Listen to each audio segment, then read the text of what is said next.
Welcome to Real Estate Investing Abundance, the show for busy, fulfilled professionals like you to learn how to develop financial independence built on solid, passive real estate investments. Now, here is your host, Dr. Alan Lomax. Enlightened investors, welcome back to Real Estate Investing Abundance. I'm your host, Dr. Alan Lomax, and we're glad you are with us again today. We have a veteran of real estate investing abundance with us today, and this is Stacy Rossetti. And she is a self-storage investor, real estate investor, a mommy wife coach, asset manager, fund manager, mentor, teacher, facilitator, and a connector. The Rossettis own 12 storage facilities as of August, and they also have a 506c Reg D fund, Self-Storage Fund of America. Stacy can also be found on our show at episode REIA number 22. So Stacy, talk to us about self-storage and the 6 ways that we can invest in self-storage. Okay, sure. Yes. Okay, yeah, I've been investing in self-storage now since 2017. Started looking in 2016, bought my first facility in 2017. So been doing this for 5 years, and I had no idea what I was doing. And I figured it all out. So if I can do it, you can totally do it as well too. So there's 6 different ways to invest in self-storage. So there's 2 main ways. When you think of self-storage, you're going to think of either mismanaged facilities or you're going to think of income producing properties. So cash flowing properties. And we focus primarily on mismanaged facilities. And so what that means is there's 2 different types of mismanaged facilities. One of them is like a severely mismanaged, like it's just run to the ground, not looking good, abandoned, needs work, has some CapEx. And, also needs tenants, obviously, but also needs work. And you find a lot of these really in tertiary markets. So there's, in the commercial real estate world, there's primary, secondary, and tertiary markets. A tertiary just means country. Right. And so you find a lot of these types of facilities in smaller towns. A tertiary market is about 25,000 people or less. Right. And a secondary market's 25,000 to maybe 100, 150,000. And then a primary market would be 150,000 or more. So we started out in tertiary markets, right? Because that's all we could afford was smaller facilities.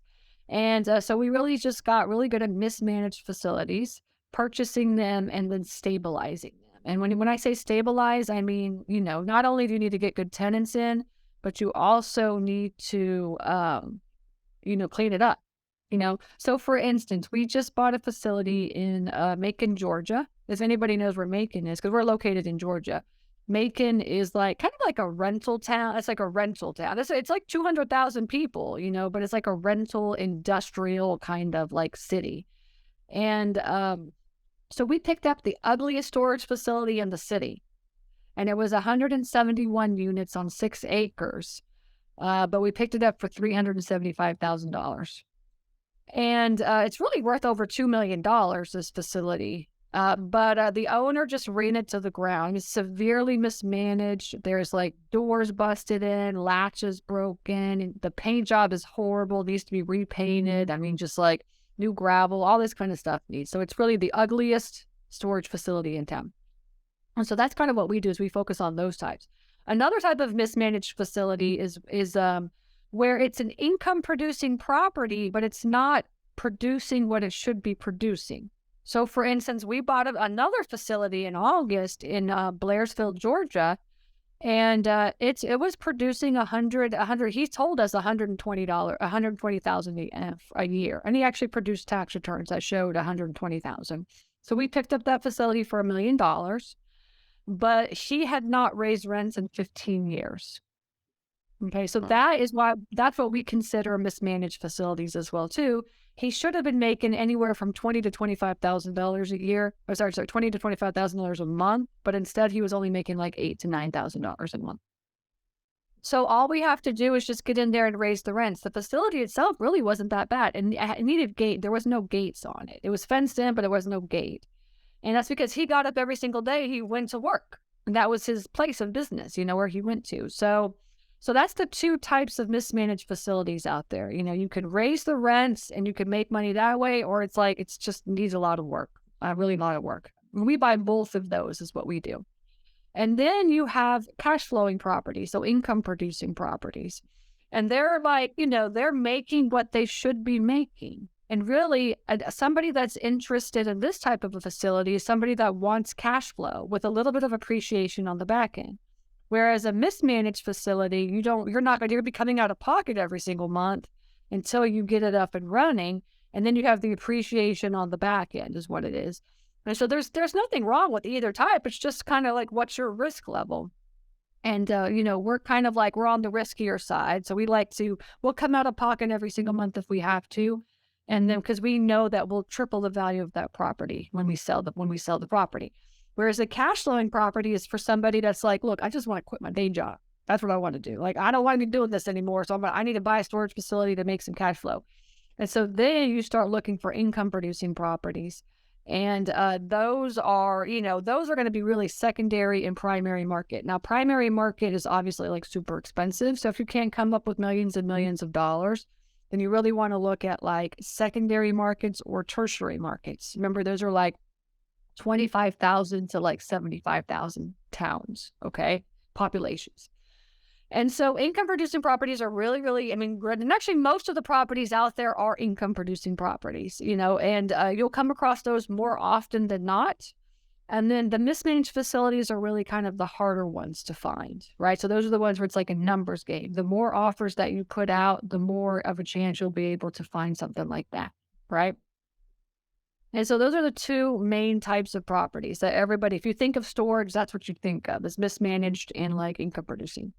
And then you also have, new construction, right? So you could get out there and just build your own. So somebody's listening right now, I already know, that's like, I got a piece of land and I think storage is the best thing for it. I want to put a storage facility on my property. And so that's basically like that, you fall into this new construction. And honestly, the truth is there is not enough storage facilities out there. This is a very, very good industry to be in, and it's going to be growing over time, right? Because we have in America, we have a disease, and it's called consumerism, right? So if you want to build, if that's the type of a facility that you want, then I highly recommend that you start looking at like land you can buy, but you want to make sure it's zoned a certain way. You want to make sure it's industrial, light industrial, commercial, and you also want to get a feasibility study, okay? And so that's kind of a big thing right now in new construction. Over the course of the last couple of years, a lot of storage facilities got built, but really a lot of them got built in primary markets and maybe some secondary markets, but really not a lot in tertiary markets. So if you want to build a little tiny facility that's maybe 50 or 100 units, find a good town that doesn't have a lot of storage in it and build there. So that's a great way to get into storage. You just have to have a strong stomach, because building takes a long time. You have to have like pre-development and all the stuff that you have to do with the county. And then you have to have the development part where you're out there like, getting this thing built. And then you have to have the lease up phase where you're not making any money and you still have a mortgage and you have to like lease this thing up. So it just takes a long time to make money. But the truth is new construction, you can make way more money than any of the other areas, right? It's just that it's going to be like 3 years down the road. Okay. And then we have, you can wholesale, right? Wholesaling is a great way to get into storage. If you're listening right now and you're like, look, I totally want to get into storage, but I just don't have any money right now, And so I need to figure out how I can make some money. Well, if you can focus on tertiary market facilities and find owners that want to sell, you can wholesale them to people that want to buy it. And the truth is there's really not enough wholesalers out there. So in the storage world, there's a lot of wholesalers in residential, but not a lot of wholesalers in commercial. So it's a great niche to be in. And if you can really hone in and learn how to do that, you can make quite a bit of money. In fact, I have a student right now that is, she found a facility in Texas where the owner wants to owner finance. It's $1 million facility and he wants, $200,000 down and he'll owner finance it. And she's going to she's going to wholesale it to somebody else in my coaching program for $250,000 down. Right, so she'll get $50,000 just for wholesaling that property. I mean, she's the one that found it and did all the work and stuff, and she found somebody that wanted to own her finance, so that's a great deal. But so that's like wholesaling, is you can get that middle person that can find something from the seller and find a buyer for it, and then just make a little bit of cut in the middle. And you could do that. It doesn't have to be owner financed or not. You could just do it in any type of situation, but you just get a little bit of cut in the middle. I like wholesaling on the commercial side because you make a lot more money than on the residential. Residential, everybody's happy with $5,000 or $10,000, and in commercial, like you're starting at 25 and 25 to 50 grand. Okay, but it does take a lot more work, and you only do a couple a year. So it's just a different different way of doing it. But yeah, so if you don't have any money, highly recommend looking into learning how to wholesale self-storage. Okay. Yeah. So, and then you have conversion. Yeah. This is a huge, big thing right now. This is like taking an empty building and then laying down pods or building it out and creating storage out of like empty buildings. And we all know there's a lot of empty buildings around right now.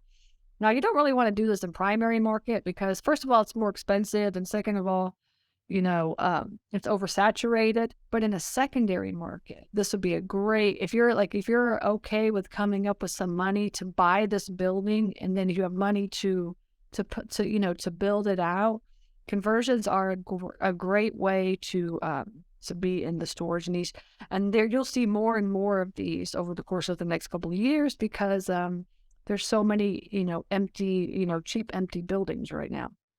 So conversions are really good and a great buy and hold strategy if you're interested in it.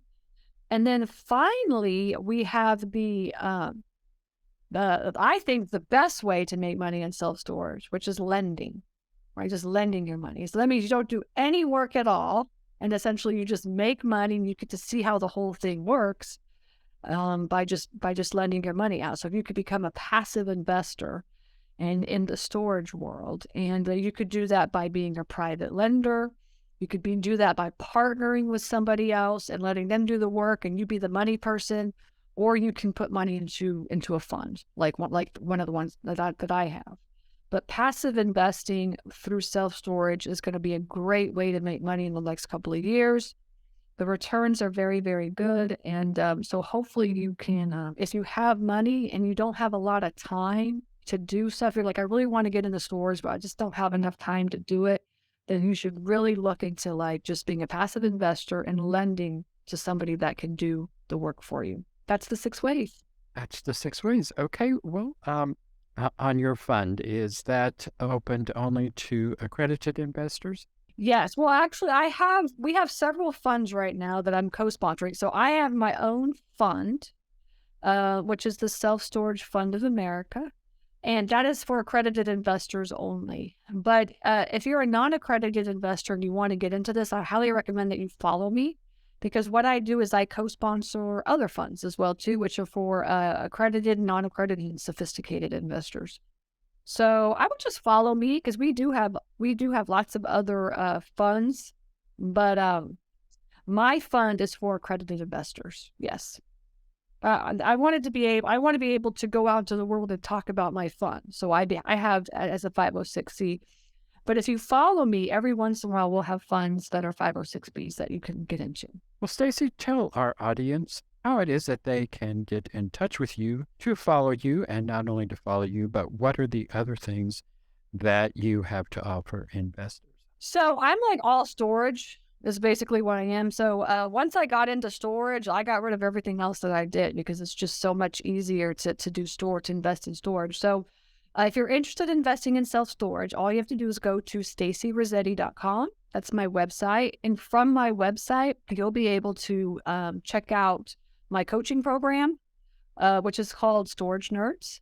And so if you want to be a storage nerd, I highly recommend that you check out Storage Nerds.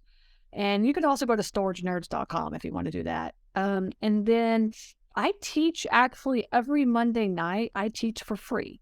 So if you're listening and you're like, okay, I really want to get into this, but I'm just not quite sure. And then what I would do is on Monday night, just hop onto one of my free webinars. I teach every Monday night just some random topic about whatever I feel like teaching about on storage. And so then that way, you can slowly start listening and trying to see if this is something that you're interested in. And then I have a course, which is called a Super Simple Self-Storage. And that is like a DIY. You're like, look, I've listened to Stacy a couple of times, and I just want to get out there and start doing it. And so then that way you could just, watch the videos yourself and get out there, start talking to owners and running deal analysis. A deal analyzer comes with the course, so you'll be able to just run deal analysis. And and then I have the podcast, which is called Storage Nerds. And it's me just teaching about like how to invest in self-storage. So make sure listen, if you want to follow that, you can follow that as well too. That's just me teaching people how to invest in self-storage is what it is. Enlightened investors, if you haven't done so already, be sure and click that like button and also click that share so others can take advantage of the content. And finally, be sure to subscribe so you don't miss a single one of our upcoming episodes. Stacy, that sounds wonderful. In terms of your self-storage investments and projects, you've been doing this since 2017 was your first project. So about 5 years, I guess going on 6 years now that you've been doing this. Thinking back on the last 5.5, 6 years that you have been in this business, what has been your greatest challenge and what did you learn from that, and what is your big takeaway from that? Great. I would say probably on the so we have find them, fund them, run them, and that's how we teach. And so finding them, in like all sectors, you always have challenges. And the find them challenge, really finding really good deals is kind of hard. It's challenging. You have to just realize that real estate is like a numbers game, right? You can't just like put one offer in and then it just works, So, we have virtual assistants now that just, do nothing but call owners, can talk to owners and try to put offers in. And, we're putting in like at least 5 to 10 offers a week. We're putting in at least 40 to 50 offers. I'd say like 30 to 50 offers a month on our deals. And we're only getting like, one offer under contract. That's it. For every 50 offers that we put out, one is getting under contract for the price that we want. Right? That's the key, like the price that we want it to be at. So just know that just like any other type of real estate investing, storage is also a numbers game. And the more offers that you can put out, the more chances you have of actually finding something. So finding a really good deal is challenging. It's very time consuming. And then on the funding part, funding actually really isn't that challenging for me. It wasn't that challenging for me up to the point where then I started really trying to raise a lot of money. And then when you start really trying to raise a lot of money, it's just more challenging. So basically my whole week is nothing but talking to investors because my virtual assistants kind of find all the owners. I'm talking to investors all the time. My job is to raise money. When you get to a certain point, this is really how it becomes with the real estate investors. Like your sole job is to do nothing but just like raise money so you can do more deals. And then my husband, he's on the running part. And the running part, it wasn't really hard up until I would say like maybe 600 or 700 doors. But we're at like 1,300 doors right now, and we're about to add another 350. And, when you get up to like 1,000, 2,000 doors or something, it's like you're running a management company. It's like an asset management company. And it's very, it's hard to run something like this. You got to be on top of it. It's not passive income now. It's a real company, so you just have to think about how big do you want to get? Do you want to be so big? Like, do you want to be this type of person? Or do you want to have like a couple of facilities and just like work only a couple hours a month and stuff? Up to like 600 doors, like it wasn't really that, it didn't take that much effort. But now that we've got like 1,400 doors, that's a lot of work. Well, and thinking back on these 1,300 doors, what was the most disappointing of projects? We have one actually up until like just this year. We've really been doing pretty good. We've had a lot of break-ins in the last couple of months. And, that just shows like how the market and the economy really affect kind of how your business is run. And we like the funniest thing is like some of our facilities are like in tertiary markets that are not even fenced in, and like we never have any issues with those. And then we have some that are in like secondary markets that are like fenced in, like Wi-Fi security systems, and those are the ones that get like broken into.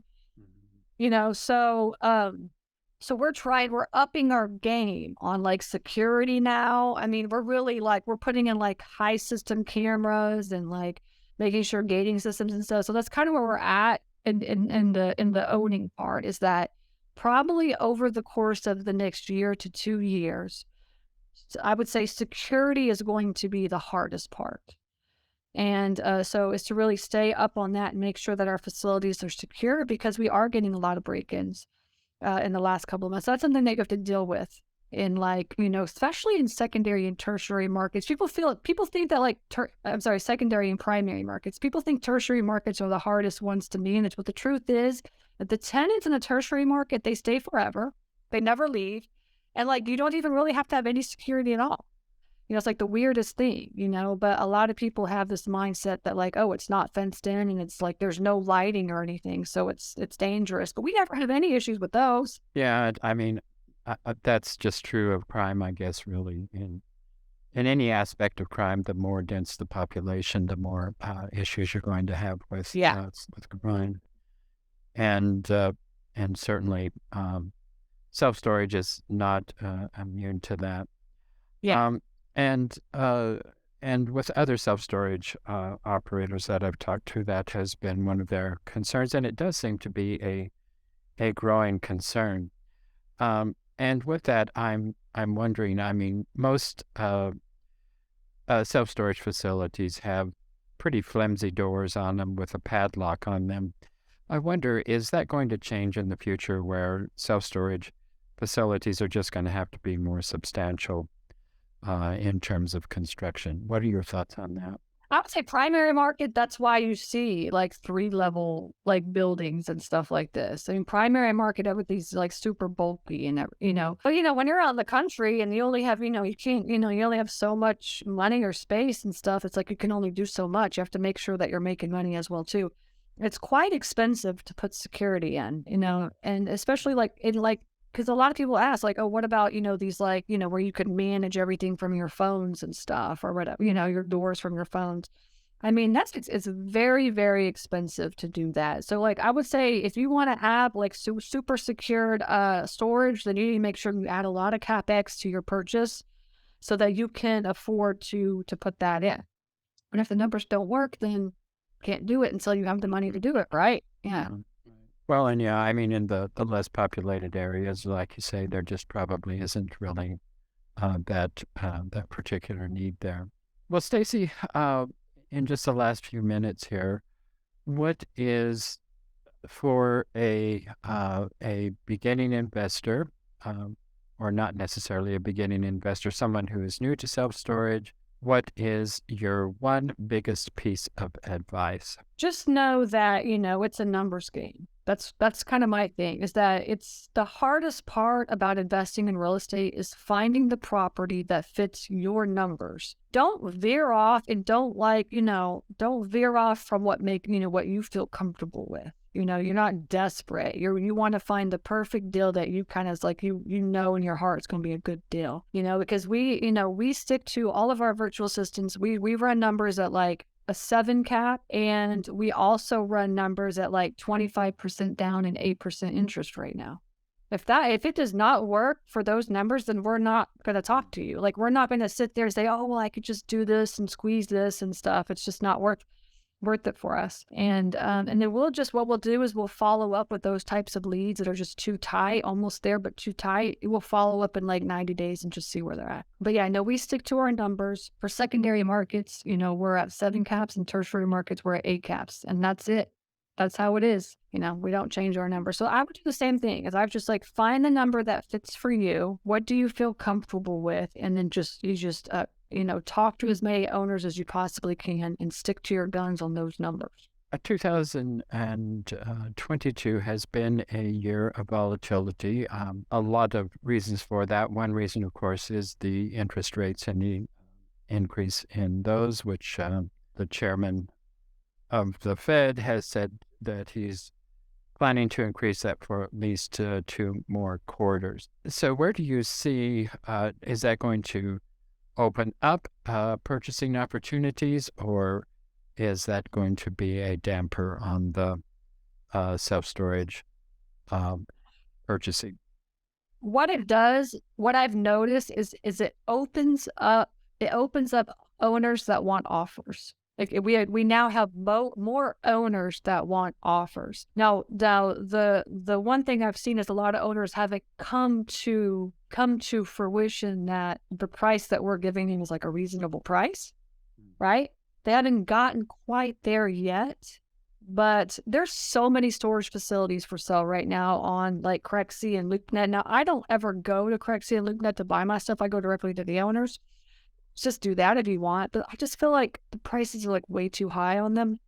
But there's like 700 storage facilities for sale on Crexi. Like I've never ever seen anything over like 200, maybe 250. And so that just shows you that, owners are willing to get off, and like I even have students are like, maybe I should just list it and just see what they say. I'm like, just list it and see what offers you get it, but then you have to pay the realtor to do that. But I do notice that a lot of owners are open to offers, and we put offers in, like I said, at 7 cap or 8 caps, and most of them are not willing to take the offer that we're offering. But every once in a while we do find somebody that's willing to do that, or even they're more open to owner financing. And I want to make sure that everybody knows that in any type of like property that you're trying to buy right now, you should be making multiple offers, and those offers should really include owner finance offers.